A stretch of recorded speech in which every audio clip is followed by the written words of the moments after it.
Yaman gün düştü başıma, ya dedi doğun seni, ya dedi kakam seni.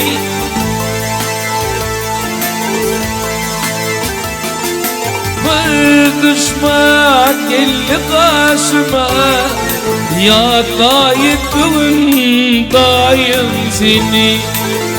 Bir düşman geldi karşıma, ya dayın bugün kurban dayın seni.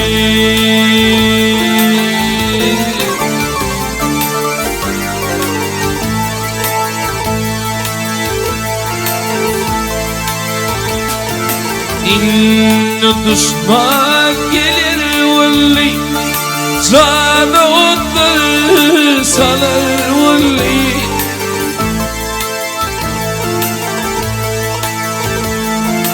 Canı onları salar valli. Zorluğuyla alır valli, ya dayın bugün ağam seni. Zorluğuyla alır valli, ya dayın bugün kurban ağam seni.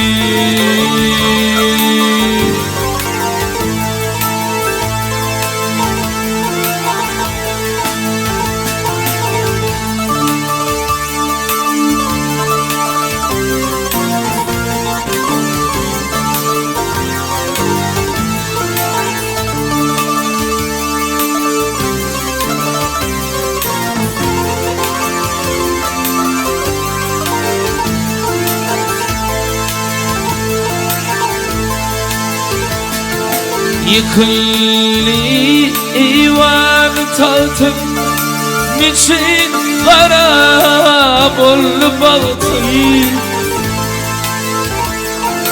Ne biçim harap oldu bahtım?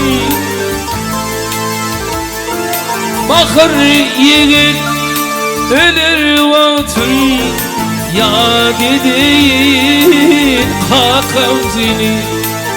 Sağlım bugün yandı yardayım, ya dediğin kakam seni. Yardayım bugün atam seni, ya dediğin kurban dayım seni.